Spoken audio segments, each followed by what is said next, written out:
आइए संगत जी, आज के सत्संग की शुरुआत करते हैं और आज इनवाइट करेंगे सोनिया आंटी को। सोनिया आंटी आए और सत्संग शेयर करें।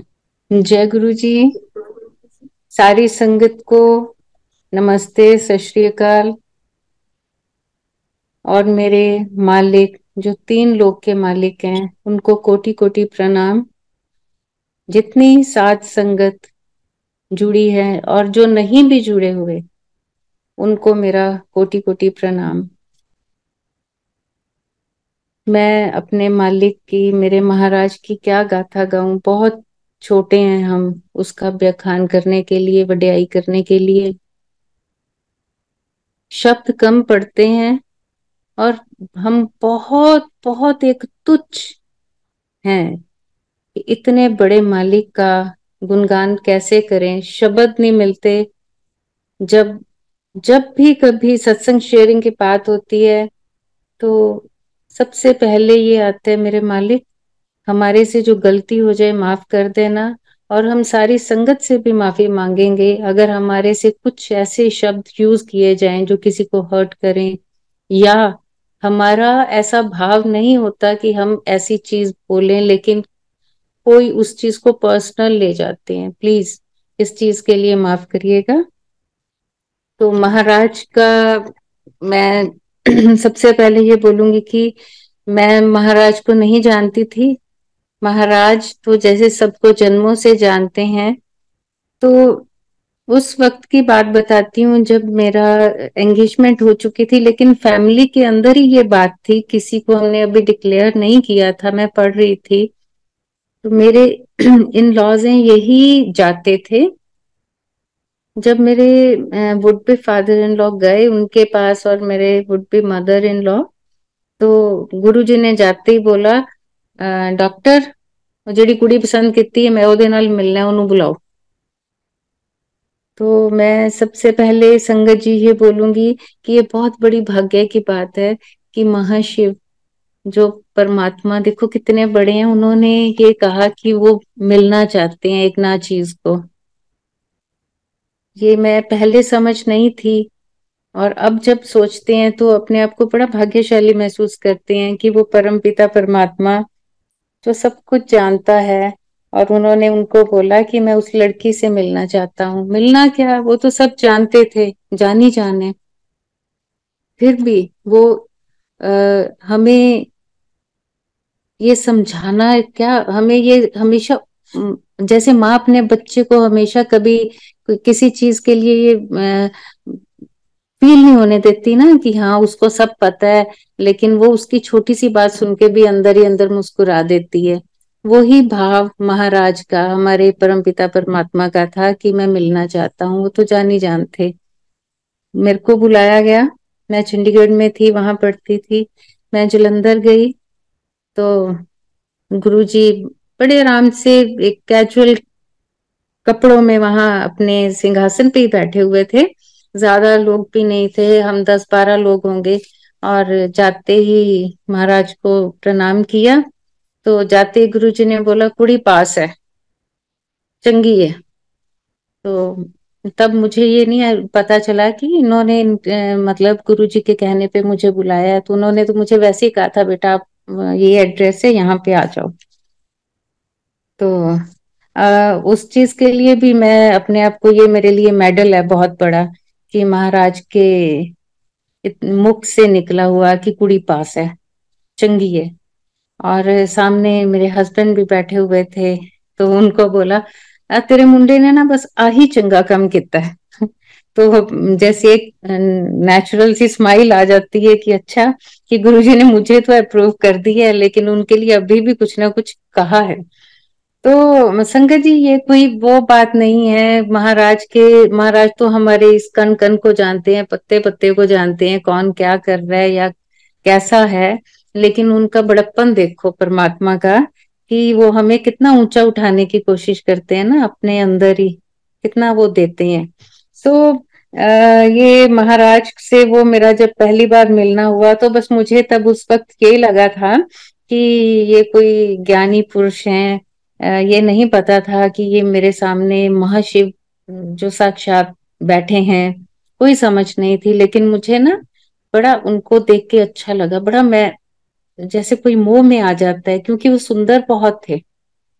एंड और जो भी उन्होंने चोला पहना हुआ था, that was in something pure clothes, that was may be वो कॉटन थी या सिल्क था। मेरा इन चीजों पे बहुत ध्यान जाता था उस वक्त कि मैं जज तो हम सारे एक दूसरे को आज भी करते हैं, बीइंग हिज डिवोटी, जो कि नहीं करना चाहिए, बट ह्यूमन नेचर है ना हम फिर भी। तो मुझे लगा कि हाँ, बड़े स्टाइलिश हैं, कपड़े अच्छे पहने हुए हैं, डजेंट मैटर कि वो बहुत हैवी चोला पहना हो या कैसा भी पहना हो, हाँ क्लॉथ बहुत अच्छा है। तो मैं बड़ी इम्प्रेस हो गई थी गुरुजी से। तो ऐसे ही बस फिर मैं हॉस्टल में थी, मुझे वापस आना था, आई केम बैक। और उसके बाद मुझे पता नहीं क्या मन में एक उठती थी, जैसे ही मेरा वीकेंड आता था, कि मैं क्यों ना गुरुजी के पास फिर जाके मिल लाऊं अपने आप। तो मेरा सैटरडे संडे ऑफ होता था, तो मेरे को एक दिन लगा कि अब मैं फ्राइडे को मैंने प्लान कर लिया कि मैं गुरुजी से मिलने जाऊंगी। तो जो मेरी लैंड लेडी थी, मैं ऐसे ही उनसे बात कर रही थी, कहते तू कहाँ जा रही है कल? मैंने बोला मैं जलंधर जा रही हूँ, ऐसे ऐसे हमारे गुरुजी हैं, और जैसा मैंने सुना था गुरुजी के लिए कि वो चमत्कार करते हैं। और आज भी संगत जी, जो गुरुजी से मैं ये नहीं कहूंगी कि वो जुड़ गए हैं बहुत सारे लोग, आई एम सॉरी टू से, लेकिन बहुत सारे लोग ये सत्संग के बाद सुनने को मिलता है कि हो फलाना थे चमत्कार हो गया, ये है वो है। चमत्कार मतलब वो सिर्फ ये देखने जाते हैं कि फलाने ने फलानी चीज मांगी थी, वो उनको मिली कि नहीं मिली, फिर तो ठीक है कि ये चमत्कारी गुरु हैं, वो तो उसमें नहीं है। लेकिन हम ये जरूर जान ले कि हमें जो भी मिलता है ना, कर्मों के हिसाब से मिलता है। ये कोई ये नहीं कि हाँ, कि मैंने प्रूव करना है इस चीज को कि ये चमत्कारी गुरु है, लो मैं आपके सामने ये मांग रही हूँ और ये उसी वक्त हाजिर हुआ। ऐसा नहीं होता। अगर किसी को उसी वक्त मिलता है तो वो उसके कर्मों का फल है, अच्छा बुरा जो भी है। सो कभी भी आजमाना नहीं परमात्मा को, ये मेरी एक पर्सनल व्यू है। मैं भी तब बचपन था, तो मैं उनको बताने लगी कि सब कहते हैं कि ये गुरुजी ना बहुत चमत्कारी हैं। और फिर मैंने बड़े धीरे से उनको बोला, वैसे ना मेरे को भी जादूगर से ही लगे थे जब मैंने देखे ना, क्योंकि वो लंबा चोला और पहना हुआ दवे, वो गुरुजी ने जब देखा तो, और जैसे ही गुरुजी की तरफ मैंने देखा तो मुझे लगा कि मुझे कुछ नहीं दिखाई दे रहा, या हिम्मत नहीं थी, आपकी आंखें ऊपर नहीं उठ पाती थी, क्योंकि आप गुरुजी को देख रहे हो। द मोमेंट गुरुजी ने आपकी तरफ उठा ली नजर, आपको पता नहीं क्या हो जाता था कि आपकी पलकें ऑटोमेटिकली नीचे ठप करके नीचे होती हैं। तो ये था, तो मैं ऐसे ही उनको बता रही थी जैसे मुझे इस फैमिली ने बताया था कि ये होता है गुरुजी तो ऐसे कर देते हैं, 1 मिनट में क्या का क्या कर देते हैं। तो वो कहते अच्छा ऐसा भी होता है, ऐसे मैंने तो कभी नहीं ऐसे गुरुजी देखे। तो मैंने उनको बोला आप ऐसे है, कल मेरे साथ चलना और हम जलंधर में उनके दर्शन करके आएंगे। तो वो मान गए, कहते चलो ठीक है हम भी तुम्हारे साथ चलेंगे। नेक्स्ट डे मॉर्निंग 7 o'clock हमारा प्लान था कि हम गुरुजी के पास जाएंगे। चंडीगढ़ से जलंधर इतना नजदीक भी नहीं है कि 2-2.5 घंटे में पहुंच जाए, थोड़ा टाइम तो लगता है। जब रात को उन्होंने अपने हस्बैंड से बात की होगी कि ऐसे सोनिया बोल रही है कि जलंधर में कोई गुरुजी हैं, तो उनसे मिलने जाने, वो सिख फैमिली थी। तो उन्होंने बोला कि हम तो श्री गुरु ग्रंथ साहब के अलावा तो किसी चीज को मानती ही नहीं, हमारे लिए तो सब कुछ वो है, और तू पागल है, उसकी बातों में आ गई, वो तो बच्चा है, और तू कहाँ तैयार होगी। उनकी आपस में कोई लड़ाई होगी इस बात पे। अब सुबह मैं तो जल्दी से तैयार होके आ गई कि चलो, शी सेड कि नहीं ऐसे मेरी तो लड़ाई होगी, तो वो तो मेरे को बड़ी डांट पड़ी है। मैंने बोला आपने मुझे क्यों नहीं बताया, मैं अपने आप चली जाती। मैंने थोड़ा सा मुंह ऐसे किया तो अंकल बोलते चलो हम चलते हैं, चल कोई बात नहीं, कि तू ऐसे मत मुंह बना। तो वो लोग भी मेरे साथ गए। हम जैसे ही एंटर किए गुरु जी जलंधर मंदिर में, तो गुरु जी ने जाते ही बोला कि मैं आंटी अंकल लड़के आए हो, तुस तो सवेरे 7 बजे चलना सी, कुड़ी नु भी लेट करता। तो वो एकदम एक दूसरे की तरफ देखने लग गए। ये ये कोई ये नहीं कि वो तो the most powerful man, man नहीं कहेंगे, भगवान, जो अभी मैं जैसे बात बात पे कहती हूँ कि वो कन कन में है, वो हमें हर वक्त देखता है। तो उन्होंने मेरे को पूछा कि तूने इनको फोन किया था कि हम लड़ पड़े। मैंने बोला नहीं, मेरे पास तो गुरुजी का नंबर ही नहीं है, मैंने कुछ नहीं कहा इनको। तो कहते फिर इनको कैसे पता चल गया कि हम लड़े हैं या 7 बजे चलना था। मैंने बोला देखा, जादूगर है ना, जानी जान। तो वो उनको लगा होगा कि चलो ये तो एक नॉर्मल सी बात है कि कोई भी कुछ ऐसा हो सकता है। लेकिन संगत जी महाराज तो उनकी तो कोई भी चीज ऐसे नहीं होती। हम कुछ भी, गुरु जी कहते थे कुछ भी एਵੇਂ नहीं ਹੁੰਦਾ, सब कुछ मिथ्या है। अगर वो गए थे तो उनके कुछ कर्म जागे होंगे, फल सामने आया होगा कि उन्होंने भगवान के दर्शन करने होंगे। वो उनके बस, हमारे बस में या सब कुछ उसके बस में है। हमारे बस में कुछ नहीं है कि हम उसकी वड्याई भी कर सकें। अगर हम जय गुरु जी भी बोलते हैं, उसकी मर्जी के बिना नहीं बोल सकते। हमारे कर्मों के फल आए हैं सामने, जय गुरु जी बोल देते हैं, उसको याद कर लेते हैं। उसकी याद भी तभी मिलती है, कुछ तो किया होगा अच्छा।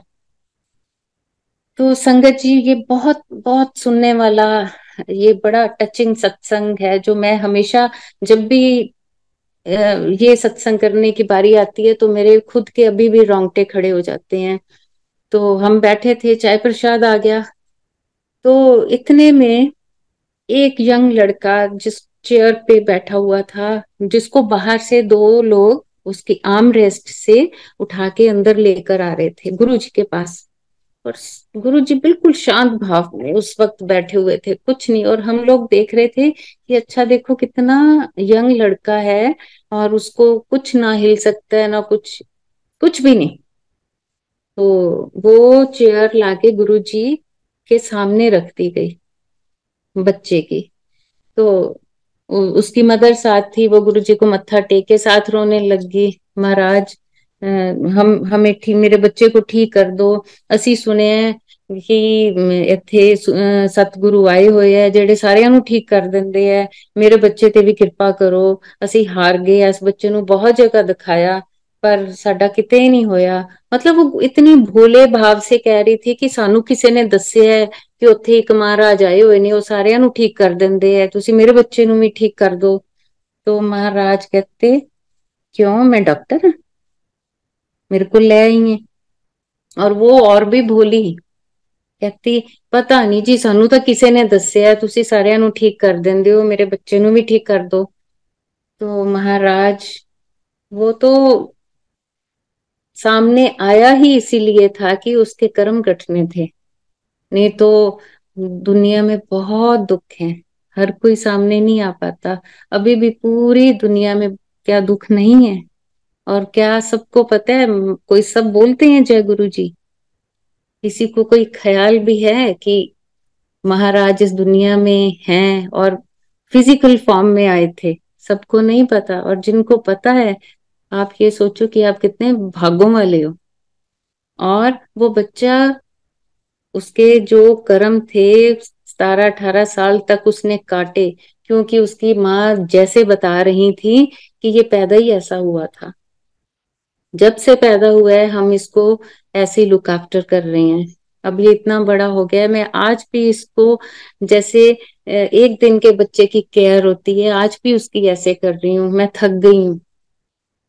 तो महाराज सब, वो तो जान ही जान है, सब जानते थे, पर उसकी माँ को ये नहीं पता था कि आज उसका कल्याण हो जाना है। उसके बच्चे के जितने कर्म थे, माँ के साथ कर्म थे, वो सब आज कट जाना है। सामने महाशिव के सामने जो आ गए थे, बैठ गए थे और झुक गए थे।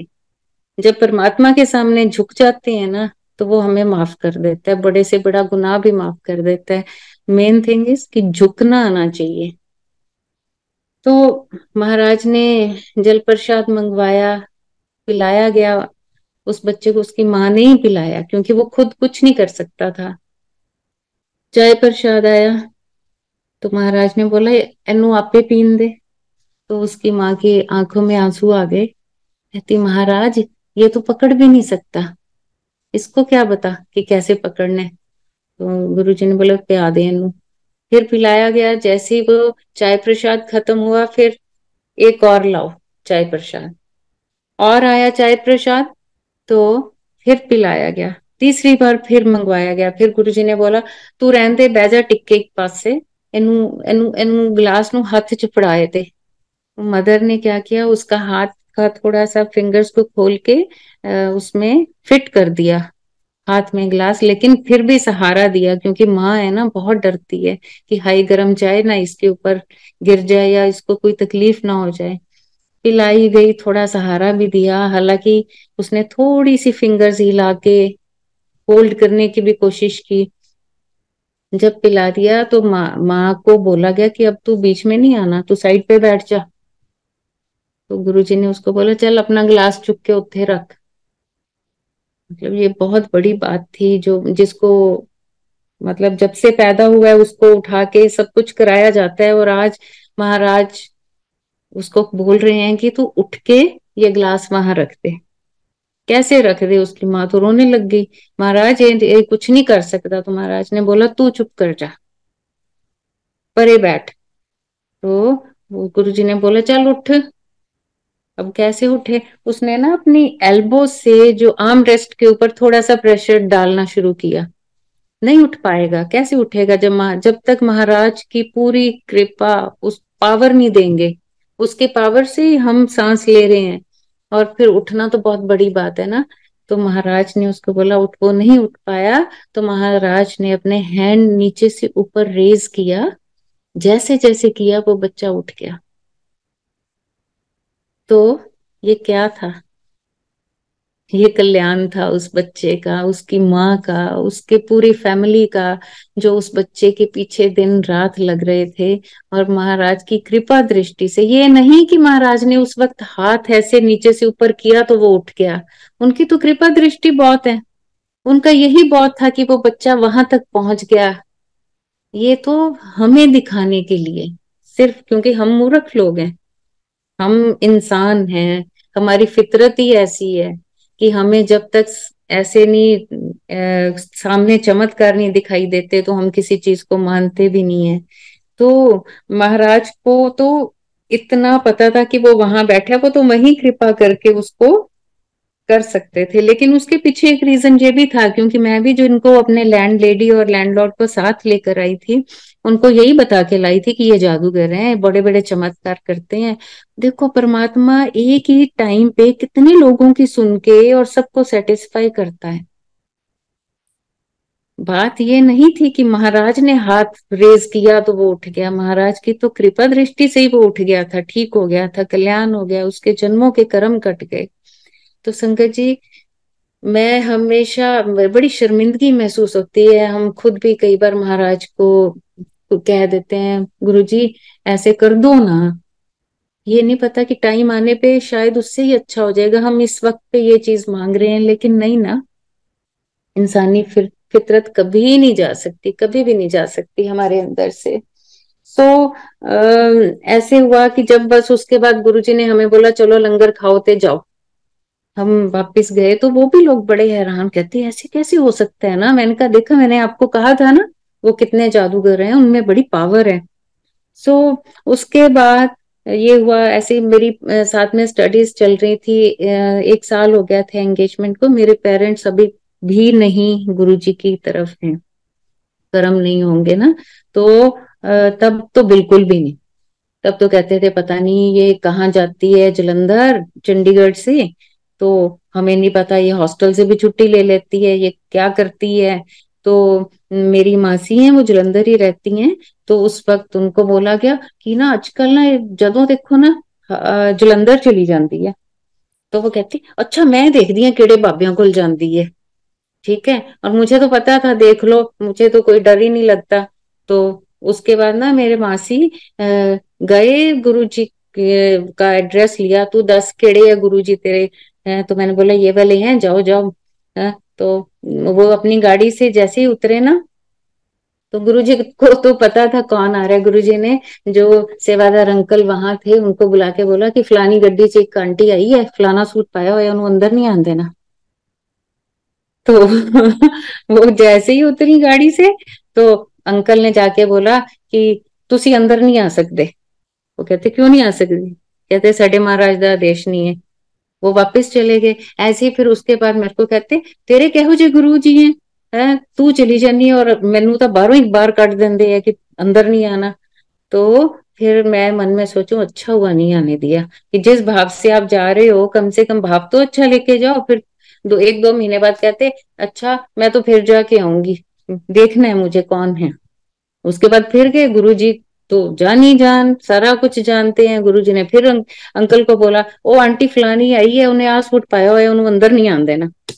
इसका इसके पीछे भी एक मतलब है, क्योंकि अगर वो गुरु जी के सामने आ जाती तो गुरु जी तो हर किसी को ब्लेस कर देते हैं, चोर डाकू लुटेरा अच्छा बुरा, चाहे कितना ही कोई बुरा हो। क्योंकि सूरज की रोशनी है ना, वो तो प्रकाश सबको देगा। तो गुरु जी ने पहले ही कह दिया कि अंदर ही नहीं आने देना।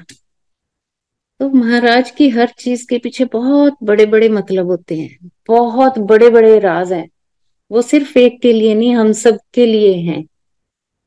सो ये हुआ तो फिर वो मेरे पेरेंट्स चाहते थे कि अब साल हो गया कि ये तो पढ़ते ही रहेंगे बच्चे, कोई बात नहीं, तो शादी फिक्स तो करनी है। क्योंकि अर्ली एंगेजमेंट हो गई थी, छोटे थे तो फिर भी चलो कहते हम ज्यादा, लड़की वालों को होता ही है कि ज्यादा डिले नहीं करना। तो उन्होंने बोला कि इनको बोलते थे कि करो, वो कहते नहीं नहीं जी हमारी पहले लड़की की शादी होगी फिर हम करेंगे।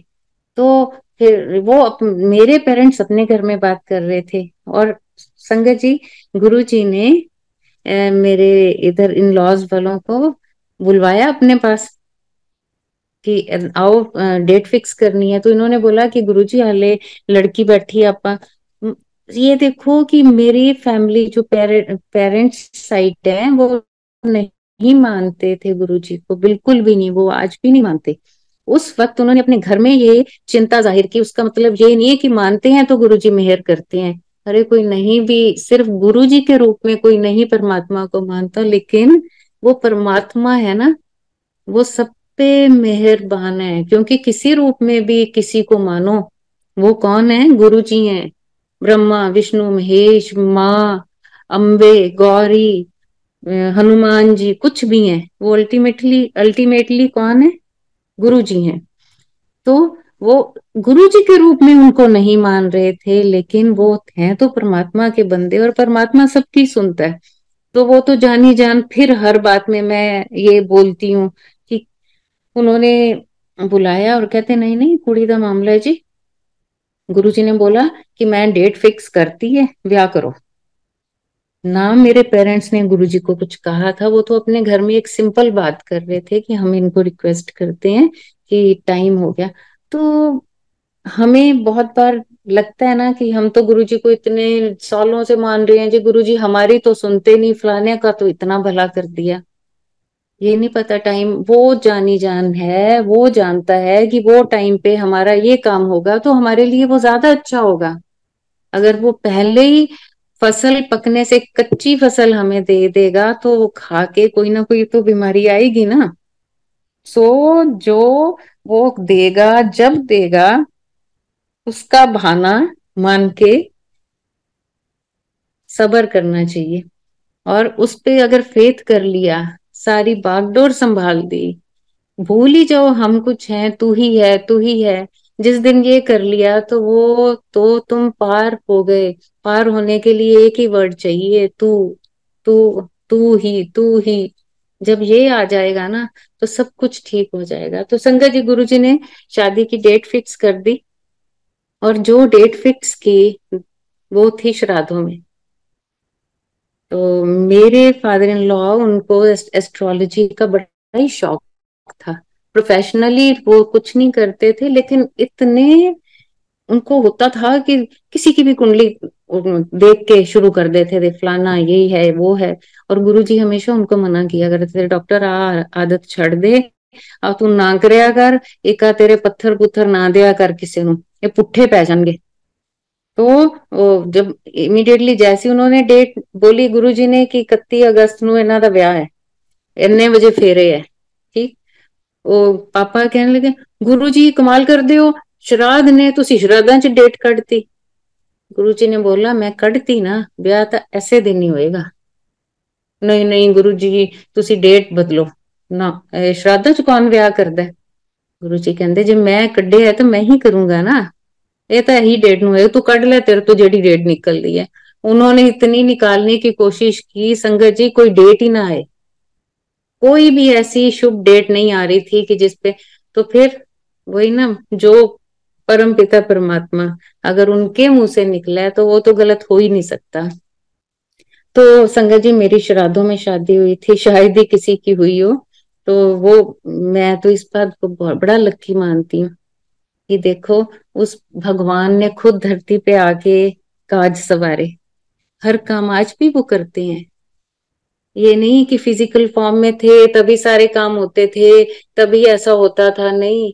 और अब ज्यादा होते हैं क्योंकि वो कण कण में रह के सुन रहा है। तब उन्होंने अपने आप को एक मनुष्य शरीर में धारण करके अपने आप को लिमिटेशंस में रखते थे, अब तो वो अपार, आसमान से बड़ा, कायनात से बड़ा, और कायनात सारी उसकी मुट्ठी में, वो हर चीज जानता है, तो कितना फल देता है ना, कहीं ज्यादा, कहीं ज्यादा। तो महाराज ने ये चीज मेरी जिंदगी में जब से महाराज ने दर्शन दिए उसके बाद जब मैंने जो चीज महाराज को याद करके की है वो अच्छी ही अच्छी हुई है। जो जाने अनजाने में, ये नहीं कि हम महाराज को मिले हैं फिजिकल फॉर्म में तो हमारे सारे काम अच्छे होते हैं, ठीक होते हैं, हमें दुख नहीं आती, तकलीफें नहीं आती, या हम पता नहीं क्या हो गए, ऐसा कुछ नहीं है संगत। दुख, बीमार, बहुत प्रॉब्लम्स भी हैं, लेकिन उसमें सबसे अच्छी बात क्या है, गुरु जी हैं। उसने हाथ पकड़ा ना, वो पार भी निकाल लेगा। अब तो थोड़ा ही हुआ है ना कि उसने हाथ पकड़ा है, हमने तो उसको भी नहीं पकड़ रखा, उसने हमें पकड़ रखा है, अपने आप खींच खींच के लेके जा रही हैं सारी जो भी मुसीबतें, जो भी कुछ रास्ते में है, वो उसका काम है, हमारा रह ही नहीं गया। जब हम सोच लेंगे कि हाँ सोचते हैं हम यहाँ से मुश्किल से कैसे निकले, फिर नहीं निकल पाओगे। सरेंडर कर दो, जब कर दिया तो वो जाने। जब शादी हो गई दिल्ली में, गुरुजी ने संगत भेजी शादी में, जैसे वो भेजते थे सबको। तो फिर 2 दिन बाद हमने कहा कि चलो गुरुजी को मिलके आते हैं। हम दिल्ली में थे, गुरुजी जलंधर थे, तो गाड़ी भी नहीं ली हुई थी। तो जैसे ही हम जलंधर मंदिर में एंटर किए तो गुरुजी ने दूर से बोला कि मैं अपनी गड्डी दिखाना आई हो मैनू। तो मेरे फादर मदर ने बोला नहीं गुरुजी हम तो आपसे मिलने आए हैं। कहते अच्छा चलो फिर आओ, ब्लेस किता थानू। तो इतने में आधा घंटा हम बैठे, चाय प्रसाद लिया, तो हमने बोला अच्छा गुरुजी इजाजत। तो गुरुजी ने बोला आज आज नहीं जाना। तो वो उनको पापा ने बोला कि नहीं गुरुजी आज मेरी एक इम्पोर्टेंट मीटिंग है तो मुझे जाना है। तो गुरुजी ने बोला नहीं आज, आज रुक जाओ, कल चले जाना। तो फिर जिद वही कि गुरुजी मैं कल फिर ਤੁਹਾਡੇ ਕੋਲ वापिस आ जाऊंगा, आज मैनू जान दो। तो गुरुजी ने बोला अच्छा फिर जा, हुण नहीं मैं तेन रोकना। तो हम भी नहीं समझे कि महाराज ने 3 बार से ज्यादा तो कहते ही नहीं थे, और जब एक बार कह दिया तो हम क्यों नहीं मान रहे, क्योंकि महाराज के वचनों के आगे तो कुछ भी दुनिया की कोई भी चीज इंपॉर्टेंट नहीं होती ना। तो जैसे ही हम बाहर निकले बड़े मंदिर, जलंधर मंदिर से, तो गाड़ी के ऊपर बहुत बड़ा एक पेड़ गिरा हुआ था, गाड़ी की छत के ऊपर। और संगत जी इतना बड़ा था कि अगर वो मतलब पता नहीं गुरुजी ने तो हाथ रखा था क्योंकि उस गाड़ी पे एक डेंट भी नहीं आया था। और उसको कितने लोगों ने वो रस्सी वाले बुलवाए खींच के, उसका वो जो इतनी मोटा उसका तना था जो गिरा हुआ था, पीछे करवाया। और जैसे ही हमने देखा गाड़ी का, तो हमें लगा ये तो खत्म होगी गाड़ी। तो हम अंदर वापस गए तो गुरुजी की एक बड़ी सुंदर सी मुस्कान थी।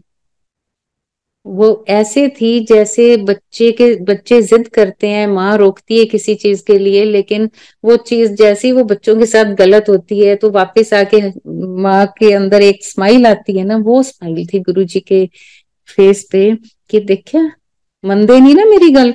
तो गुरुजी ने बोला कि अगर आप अभी इस घड़ी में यहाँ से निकल जाते तो आप में से किसी ने नहीं बचना था, क्योंकि बिल्कुल लेफ्ट टर्न लेते ही तो मेन रोड थी, हाईवे था। गुरुजी कहते बस यहीं खत्म हो जाना था। देखो हम लोगों ने इतनी जिद की और उस भगवान ने हमें किसी ना किसी तरह रोका ना, वो पेड़ ऊपर गिराया। सो महाराज क्या है, माँ है, बाप है, भाई बहन, बंधु, लगता है कि सारा कुछ, सारा जहान ही वो है हमारा, सारा कुछ वो है। कैसे हम जिदें भी करते हैं, हम सब कुछ बहुत बार बहुत कुछ गलत करते हैं, फिर भी वो माफ करता है। कितना बड़ा, कितना बड़ा और कितना दयालु है ना, बहुत दयालु है परमपिता परमात्मा। और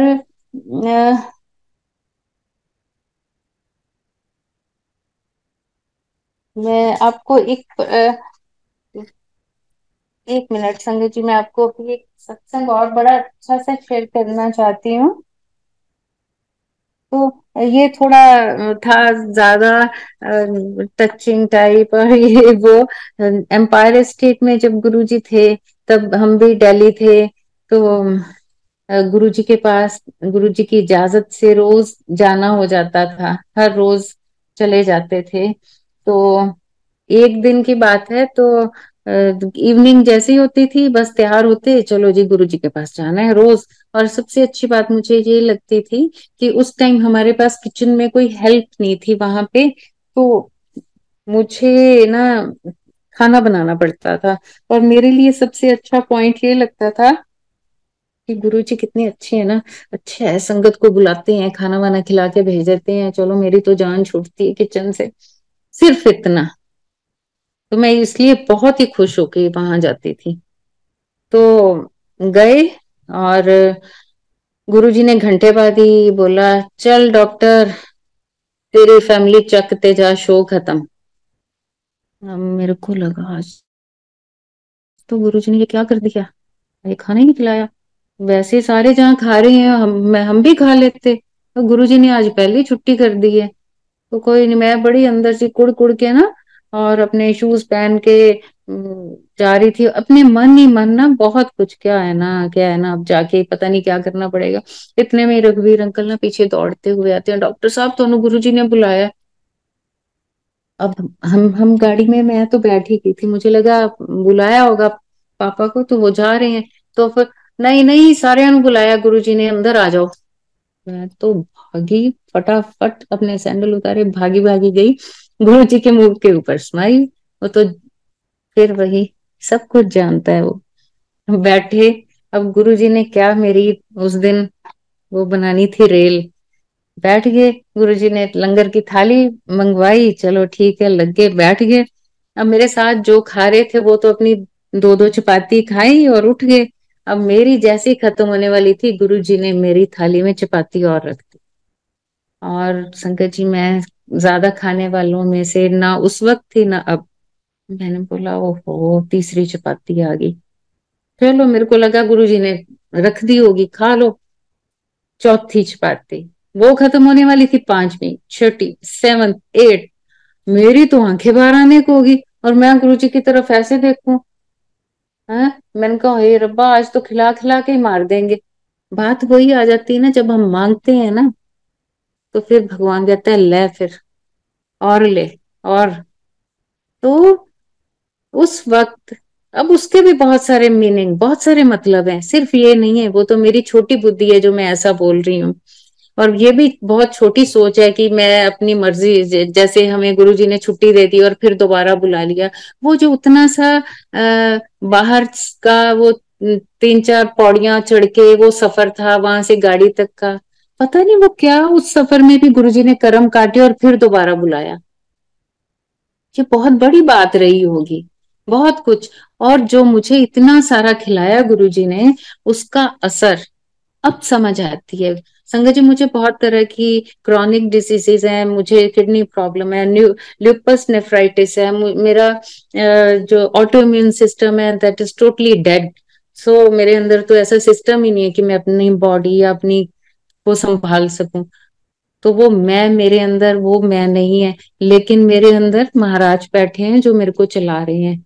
वो जो उनका प्रसाद, उनके हाथों से दिया हुआ प्रसाद जो मैंने खाया है ना, वो मेरे को हर रोज एक जिंदगी देता है। कुछ लोग सत्संग शेयर करते हैं ना कि फलाने को 5 साल की जिंदगी बख्शी, इसको 10 साल की, उसको ये। मेरे महाराज मेरे को हर रोज नई जिंदगी दे देते हैं, बख्शते हैं। मैं इससे बड़ा और क्या बात बोलूं कि अगर मैं सांस ले रही हूँ ना, अगला सांस भी वो मेरा तो उधारों का है। वो देते हैं तो मैं ले लेती हूँ। अ- इस बॉडी में मेरा तो अपना कुछ है ही नहीं। सबका एक ऑटोइम्यून सिस्टम होता है जिससे बॉडी चलती है, मेरे पास तो वो भी नहीं है। सो कितना बड़ा उपकार है महाराज का। हर पल, हर पल कितना शुक्राना करें, वो भी कम है। बहुत बड़ी बात है। एक बार गुरुजी ने मेरे को अपने पास बुला के कहते इत्थे बैठ, तो वो सचखंड का मिश्री का प्रसाद निकाला और सारा मेरे को दे दिया। और मुझे गुरुजी ने ये बोला कि ये तू बहुत संभाल के रखना सारी उम्र। तो मैंने सिर हिला दिया, मैंने कहा ठीक है, रखूंगी।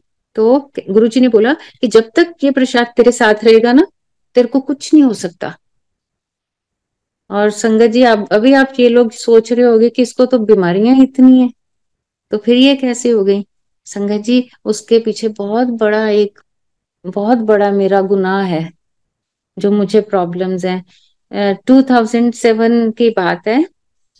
कोई मैं, हमारा पंजाब में भी एक घर है, मेन तो पंजाब में ही है, अबोहर में। तो मैं अबोहर में ही थी। तो कोई हिप्नोटाइजर हमारे गेट पे आए, उन्होंने बोला मुझे सोनिया से मिलना है। अंदर आ गए, बैठे रहे, हमने चलो ठीक है कोई आ गया, क्योंकि ये घर काफी बड़ा है, तो यहाँ कोई भी आता है उसको चाय पानी खाने के वक्त खाना जरूर महाराज की कृपा से खिलाए बिना नहीं जाने दिया जाता, कस्टम। तो वो आए जो भी थे, कोई जाने अनजाने कोई भी आ जाए, तो बैठाया, चाय वाय पिलाई।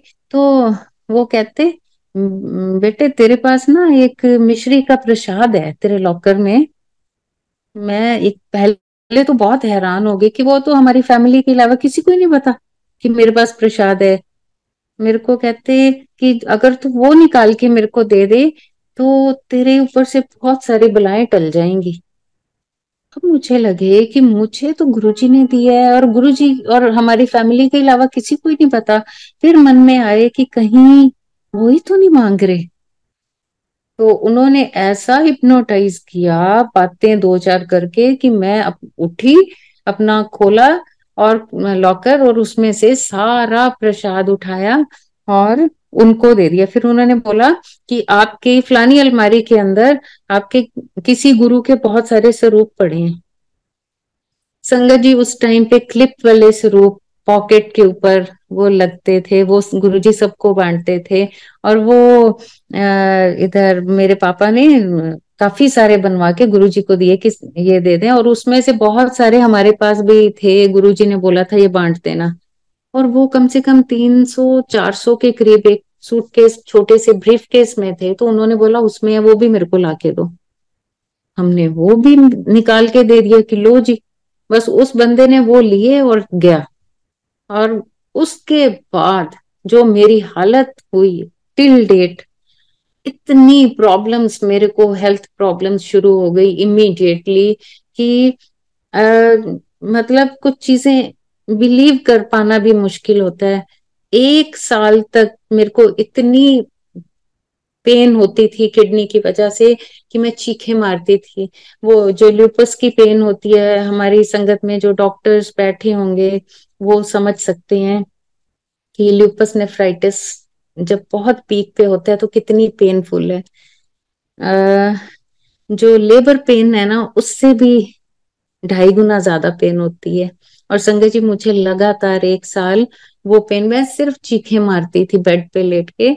और इतना पेन सह सह के इतना डिप्रेशन में चली गई थी। अब लोग बताते हैं, मैं भूल, मुझे नहीं ध्यान, क्योंकि मैं जैसे कोई पागल हो जाता है और रुक जाता है ना, ब्रेन रुक गया था, मेरी आंखें स्टिल हो गई थी, सिर्फ छत देखती थी। तो फिर भी महाराज ने जो चीज मुझे संभालने के लिए बोली मैं नहीं संभाल पाई, मेरे से गई। और उसके बाद जो तकलीफ आनी थी वो आई। पर उस दयालु का मैं क्या करूं, उसको फिर मेरे पे दया आई, उन्होंने फिर भी मुझे बचा लिया। लेकिन सारे लोग कहते हैं कि, सब कहते थे कि ये 1 घंटा और जिएगी कि आधा घंटा, बस मरने वाली है। सब लोग आके पूछते थे वो है कि गई, मतलब लोगों से जो मिलते हैं मेरे को। तो इतनी बुरे हालातों में से परमात्मा मुझे खींच लाया। उसने तो मुझे ये कवच दिया था, मैं संभाल नहीं पाई। तो महाराज का मैं फिर भी इतना मेरे से जो गलती हुई उसके बावजूद भी गुरुजी ने एक बार पतासे का प्रसाद भी मेरे को दिया। वो भी मैंने उसी वक्त ना वहां पे बैठे गुरुजी लिख के, वो कागज में पेपर नेपकिन होता है ना, उसमें रख लिया और गुरुजी लिख के और अपने पर्स में डाल लिया था। और उसके बाद वो प्रसाद मैंने यहाँ अबोर में हमारे घर में रूम्स को अटैच होती है, एक गैलरी है और उसमें गुरुजी का ऑल्टर लगाया हुआ है। और उसके ड्रॉर्स हैं जो नीचे, उसमें मैंने वो गुरुजी की जो खुद पिक्चर्स क्लिक की हुई हैं वो, और वो जो गुरुजी के हाथ का दिया प्रसाद है बतासे वाला, मिश्री नहीं, वो रख दिया। और गुरुजी 95 में अबोहर आए थे यहाँ, तो उनकी जो वीडियोस क्लिक हुई हुई थी ना 3-4, वो सारी मैंने उस वही गुरुजी के ऑल्टर के नीचे रखी हुई। संगत जी 2020 में यहाँ अबोहर साइड काफी फ्लड आ गया था, इतनी रेंज हुई। आप ये सोचो कि उस गुरुजी का सारा ऑल्टर, गुरुजी का अंदर दरबार सारा पानी में कितने दिन तैरता रहा, और सारा कुछ खराब हो गया, ऑल फर्नीचर एवरीथिंग। और गुरुजी की मैं कई बार कहती हूँ गुरुजी आप चालाक भी बहुत हो, बहुत चतुर से आना, उसके जैसा कोई है ही नहीं। तो सारा फर्नीचर जो गुरुजी के वो ड्रॉर्स थे उसके अंदर, जितना मैं जोत का सामान, मुझे शौक है जोत जलाने का, लेकिन गुरुजी ने कभी हमें इन रिचुअल्स में डाला नहीं है कि हाँ कि आप मेरे स्वरूप के आगे जोत जलाओ या अगरबत्ती धूप, कुछ नहीं, कुछ नहीं। गुरुजी ने तो हमें इन सब चीजों से निकाला हुआ है, लेकिन हम फिर भी एक भाव है, एक मन में जो आता है वो करते हैं। पर संगत जी मैं सही बता रही हूँ, गुरुजी कहते थे केड़ी जोत अंदर जगाओ, आप बाहरलियां जोतां की कर लेंदी। पर गुरुजी ने ये भी कहा था कि अगर आप ऐसे रिचुअल्स करने शुरू कर देते हो ना तो कर लिया करो, या तो बिल्कुल ही करो, करो तो फिर वो नेम से करो। ये बात, ये मत समझना कि गुरुजी ने कहा है कि जगानी है या गुरुजी ने मना किया है, वो कुछ नहीं कहते थे। वो कहते थे सिंपल जिंदगी सिर्फ भगवान के प्यार में निकालो, ये जरूर कहते थे, समर्पण करके रहो। मैं आपको बता रही थी कि वो फ्लड आ गया तो गुरुजी का वो सारा कुछ वहां गंदा हो गया। फ्लड का पानी कितना गंदा होता है, और मैं गुरुजी को रोज उस गंदे पानी में जाके जोत जला के आती थी। और मैं कहती थी आप भी गंदे पानी में रहो, हमें भी रखो, हमारा तो कोई कसूर नहीं है। देखो जब ऐसी बातें होती है ना, हम सारा जो कसूर है ना उसको कसूरवार ठहराते हैं कि तेरा ही तो कसूर है, तू ही लाया है फ्लड, तेरी वजह से पानी आया है। क्योंकि अगर आप बचाना चाहते तो आपके तो एक इशारे से सब कुछ हो जाता है, कायनात बदल सकती है, पलट सकती है।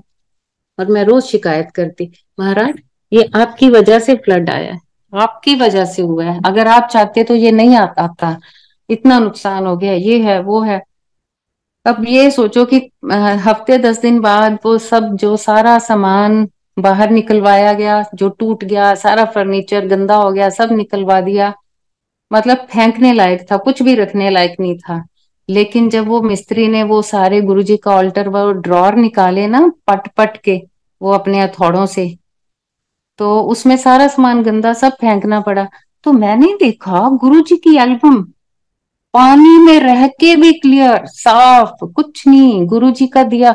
एक पेपर नेपकिन में पतासा पड़ा है, पतासा तो पानी में डालते घुल जाता है, हिलाना भी नहीं पड़ता। और पेपर नेपकिन, पेपर तो गल जाए इतने गंदे पानी में, दिखे भी ना। और वीडियो कैसेट वैसे ही पड़ी साफ, कुछ नहीं हुआ, सारा सामान गंदा, सब फेंकने लायक, सारी बुक्स, सब सब कुछ खराब। फिर मैंने कहा गुरुजी आप बहुत चालाक हो, देखो अपना सामान कैसे बचा के रखा है और देखो बाकी दुनियावी सामान को आपने कैसे तहस नहस कर दिया। उसका भी रीजन था क्योंकि हम घरों में बहुत कुछ इकट्ठा कर लेते हैं, ढेरों सामान, और गुरुजी ने वो निकलवाया था कि फेंक दो, मत रखो इतना, खरीदा मत किया करो खरीदारियां। और वो वो चीज क्या थी उस जादूगर की, कि अपना एक जो पेपर नेपकिन था ना जिसपे जय गुरु जी लिखा था वो भी गलने नहीं दिया, वो पतासा भी वैसे पड़ा है, वो वीडियो कैसेट भी वैसे पड़ी है, एल्बम भी, पानी में फोटो डालो उस चिपक जाती हैं। मैं कहती हूँ बहुत गर्मी भी हो ना तो जो उनका पेपर होता है ना चिपक जाता है, पानी में रह के भी साफ सुथरा कुछ नहीं हुआ। वो जो करते हैं ना बस वो ही भली है। हम जो सोचते हैं वो कुछ ठीक नहीं है, जो हम करते हैं वो भी ठीक नहीं है। जो वो करता है ना उसके कर्ता वो, क्या बोलते हैं, वो करता है ना, उसी पे विश्वास रखो, उसी को सरेंडर करो हर वक्त। अब इस चीज में भी कोई एक मतलब नहीं है, बहुत सारे मतलब थे। हम तो रो पड़े ना कि इतना आ गया फ्लड, इतना सब कुछ खराब हो गया, लेकिन उसने वो घर क्लियर करवाया, सारा फिर पेंट कराया और अपना दरबार नया सजवाया। तो उसकी हर चीज के पीछे बहुत सारे मतलब हैं, बहुत सारी अच्छाइयां हैं। गुरुजी के पास ना, अब मैं संगत जी सीरियल वाइज कुछ नहीं कर सकती क्योंकि महाराज जो बुलवाना चाहते हैं मैं वैसा ही बोलती हूँ, मेरी कड़ी से कड़ी सेम नहीं जुड़ सकती। हाँ, कोई कोई सत्संग में आगे बोल जाती हूँ, कोई पीछे, तो मुझे वो लड़ीवार सीरियल वाइज कुछ नहीं करना आता। मैं बीच में अब जलंधर पे भी आ रही हूँ दोबारा। जब गुरुजी जलंधर में थे तो मैं अपने हॉस्टल की बात बताती हूँ, मैं गुरुजी के पास जब भाग के जाती थी तो मेरे को गुरुजी एक दिन बोलते इधर आ, तेनू चाह बनानी आंदी है। मैंने कहा नहीं आती गुरुजी। तो कहते अच्छा आज मैं तेनू चाह बनानी सिखाना। मैंने कहा अच्छा गुरुजी। तो गुरुजी ने मेरे को चाय बनानी सिखाई। तो कहते तू ऐ कर, तू मेरे वास्ते चाह बना के लिया।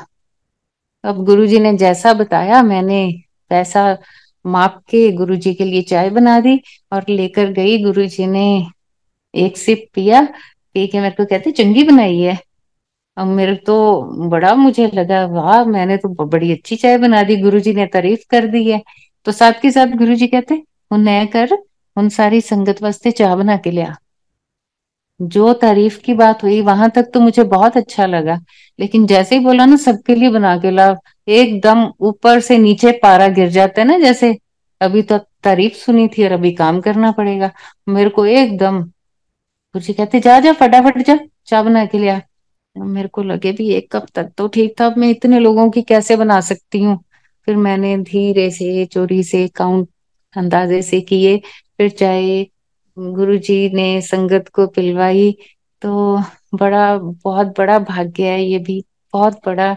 अब समझ आती है, नहीं आती थी उस वक्त समझ, ये सारी नासमझियां, ये सारी नादानियां, वो परमात्मा पे फिर कहती हूँ हे भगवान तू तो जानता है ना, हमारा भाव ऐसा नहीं था कि हम, हाँ बहुत सारी चीजों में ऐसा भाव जरूर आता था कि आज गुरुजी क्या पहन के बाहर निकलेंगे, गुरुजी की ड्रेस कैसी होगी, इतना सुंदर चेहरा हम देखेंगे। पर आप लगातार उनको देख ही नहीं सकते थे, लगातार क्या, वो तो सूरज चमकता है कैसे चुंधिया जाती हैं आंखें, वही हाल था। और गुरुजी ने एक दिन जल प्रसाद पी रहे थे तो थोड़ा सा सिप लेके, ये भी जलंधर की बात है, मेरे को कहते ले तू पी ले। अब मेरे मन में आया कि अगर खुद पीना ही नहीं था पानी, तुम पहले ही मेरे को पकड़ा देते भी तू पी ले, पहले आप पी लिया अब मेरे को दे रहे हैं।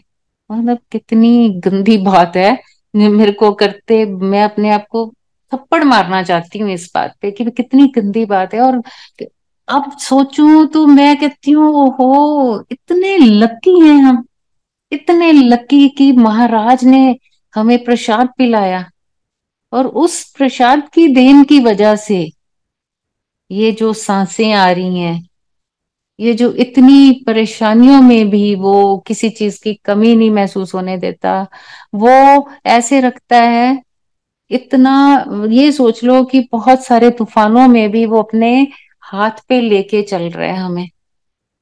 तो इससे ज्यादा भाग्य की बात क्या होगी ना। चलो जब भी समझ आई, आई तो सही ना। और जब आई है तो खूब आई है, बहुत आई है। गुरु जी के चरण कमल धुलते होते थे। गुरु जी की चांदी की एक परात थी, उसमें फूल की पत्तियां, शहद, घी, दही सब मिला के गुरु जी के चरण धुल रहे थे जलंधर में। और वो प्रसाद जब बन गया चरणामृत, तो फिर सबको बांटा गया। तो मैं भी उन भाग्यशाली लोगों में से एक हूँ जिसने महाशिव के चरणों का प्रसाद ग्रहण किया हुआ है। तो मेरे को लगता है तभी जी रहे हैं, इस दुनिया को देख रहे हैं। नहीं तो कर्मों ने कहाँ छोड़ना था। पता नहीं कौन कौन से जन्मों के कर्म हमारे साथ चल रहे हैं, और जो हमें इतना दुख तकलीफ सब है, लेकिन महसूस ही नहीं होने देते, बिल्कुल भी नहीं। तो महाराज को क्या क्या बोलें, क्या क्या करें। मेरे पास तो शब्द बहुत कम होते हैं कि मैं महाराज को शुक्राना कैसे करूं। मैं सिर्फ गुरु जी को ये बोल देती हूँ मन ही मन, गुरु जी आप जानते हो ना, बस समझ जाओ मैं आपका बहुत शुक्राना कर रही हूँ, बस इतना ही। पर पूरे भाव से, मन से आता है। ये कोई दिखावा नहीं होता कि जो जलाओ बैठ जाओ, मैंने इतने घंटे जाप किया, मैंने उतने घंटे ध्यान किया, नहीं। संगत जी, कुछ भी कर रहे हो उसको साथ लेके चलो तो सारे काम अच्छे और सही तरीके से होते हैं। और वो क्या चाहता है, वो कुछ चाहता ही नहीं हमारे से, हमारा भाव, और कुछ भी नहीं चाहता। गुरु जी जब मेरी शादी हुई ना, तो as per my father in law, जैसे मैं बताती हूँ, उनको एस्ट्रोलॉजी का बहुत शौक था और गुरुजी से बहुत डांट पड़ती थी। तो उन्होंने जैसे देखा, तेरी कुंडली दिखा मेरे को, कहते। मैंने कहा डेट ऑफ बर्थ बता दी है। कहते हो तेरे तो बच्चा ही नहीं होना। मुझे फर्क भी नहीं पड़ा, क्योंकि ऐसी कोई उम्र भी नहीं थी, छोटी एज में शादी हो गई थी, तो मेरे को तो फिर क्या हो गया, मैंने ये बोल दिया। कहते नो ना, तेरे तो पता नहीं कहाँ दोष है, फलानी जगह पे नाड़ी दोष, हाँ नाड़ी दोष है। तो मैं चुप हो गया, उनका ठीक है कोई बात नहीं। तो वही फिर शाम को गुरुजी के पास जाना हुआ, लाइन में लगे, गुरुजी बैठे तो गुरुजी के दर्शन, गुरुजी को प्रणाम करके ही बैठना होता था। तो मेरे आगे पापा लगे हुए, उन्होंने मत्था टेका। गुरुजी जैसे उन्होंने मत्था टेका, गुरुजी बोले डॉक्टर तेन मैं किन्नी बार क्या है, तू तेरिया पत्रियां पढ़निया छड़ दे, है तू फिर नहीं बाज आंदा। कह के वो तो आगे, अच्छा गुरुजी अगे तो नहीं पढ़ता। जैसे मेरी पीछे मैं थी, कुड़िए तेरे मुंडा होएगा।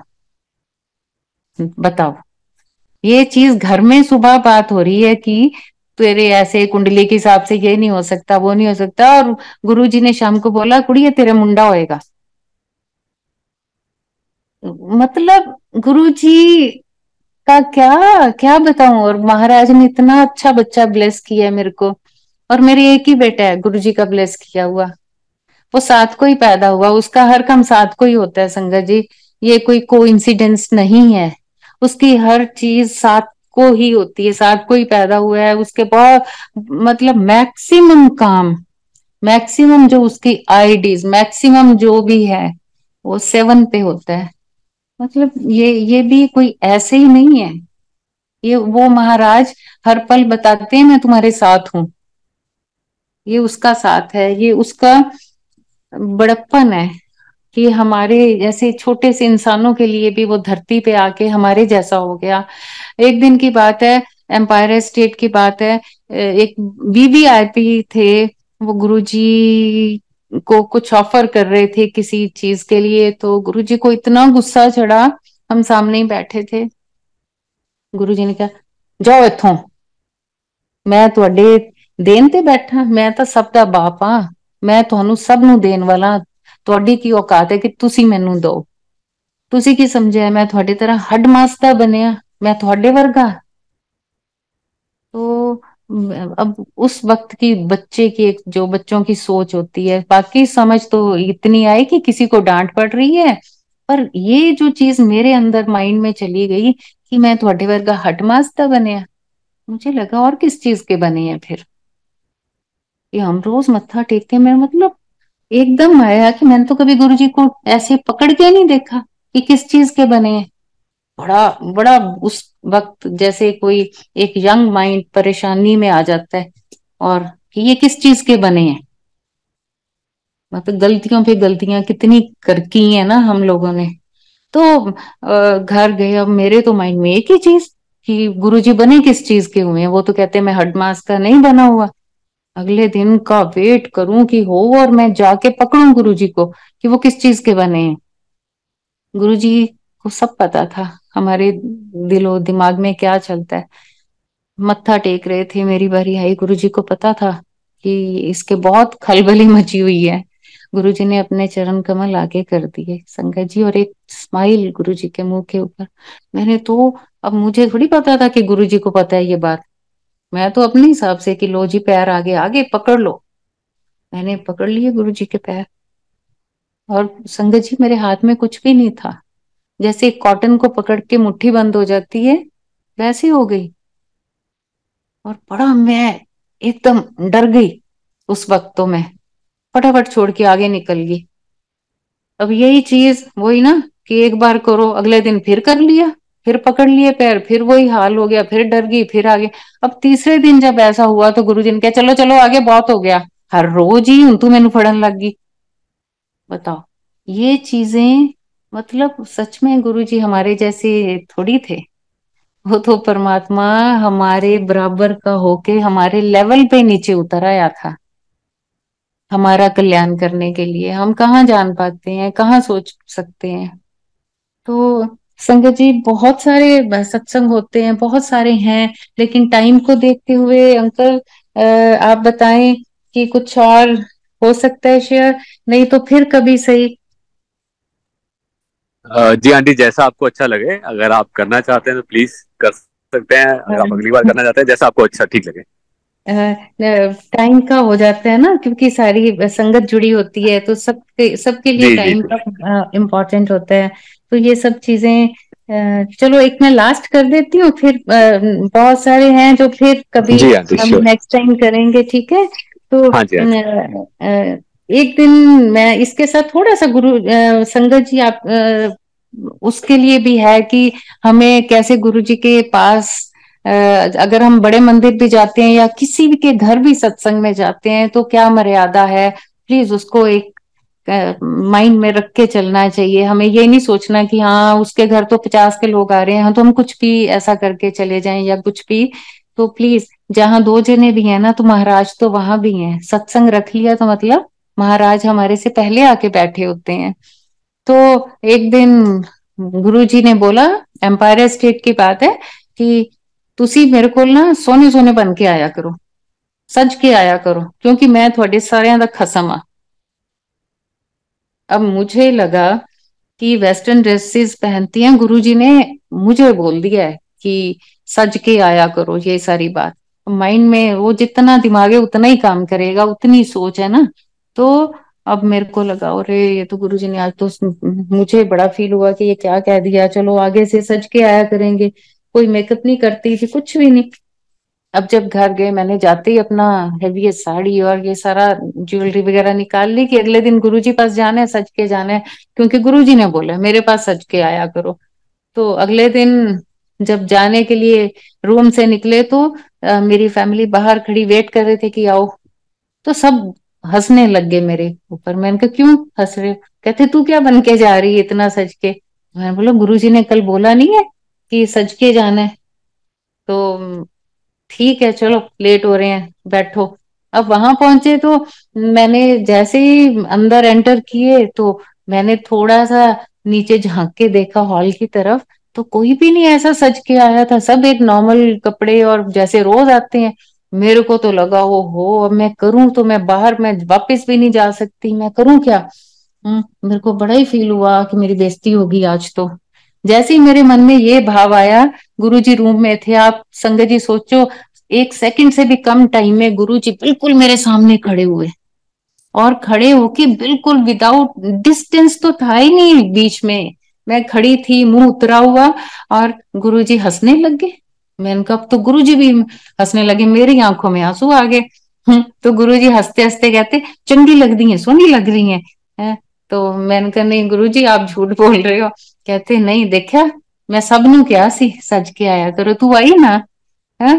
तो उस वक्त तो ये चीज मुझे समझ भी नहीं आई थी, लेकिन अब मुझे लगता है कि वो मालिक ने बोला था, मेरे को जितनी भी समझ आई मैं उसके हिसाब से करके तो गई ना।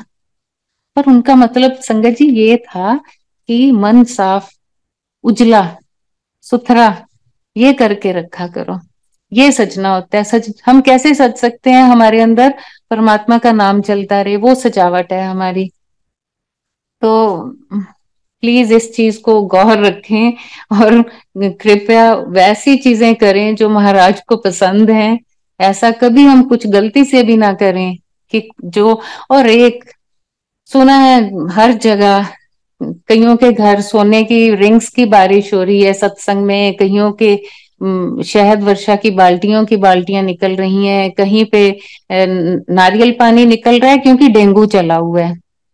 सो अगर ऐसा होता ना तो बड़े मंदिर में सबसे पहले होता। महाराज दर्शन देते हैं कुछ ड्रॉप्स के रूप में, कुछ अमृत वर्षा थोड़ी सी में। पर गुरुजी कभी भी ऐसा नहीं करते थे कि सोने की अंगूठियां बरस रही हैं या फिर वो नारियल पानी बरस रहे हैं। ऐसा नहीं होता। गुमराह मत करें सबको। ये ठीक नहीं है। हम सोचे ना कि हम अंदर से ऐसा कुछ करके कुछ बनना चाहते हैं, और जिनके हो रही है, संगत जी आप ये सोचो कि महाराज का अगर उन्होंने दरबार लगाया वहां मत्था पहले नहीं टेकते, जिनके हो रहा है उन घर फैमिली मेंबर्स को जाके मत्था टेक रहे हैं और उनके हाथ चूम रहे हैं। परमात्मा से पहले इंसान कब हो गया? ये इन भ्रमों से निकले। सिर्फ गुरु महाराज एक ही हैं, उनको माने। बाकी कोई पुरानी संगत को मानना नहीं है कोई। हम सिर्फ आपको वो चीज बता सकते हैं जो हमने देखी है, सुनी है महाराज के बिल्कुल साक्षात देख के। इसके अलावा कुछ भी नहीं। तो कृपया मर्यादा में रहें, यही अच्छा रहेगा। नहीं तो वो परम पिता परमात्मा तो कन कन में है, सब जानते हैं। कर्म काटने मुश्किल हो जाते हैं, बहुत मुश्किल हो जाते हैं। संगत जी कुछ गलती हो गई हो तो माफ करना। सबके चरणों में प्रणाम, और मेरे महाराज को कोटि कोटि प्रणाम। सबका भला। जय गुरु जी, शुक्राना गुरु जी।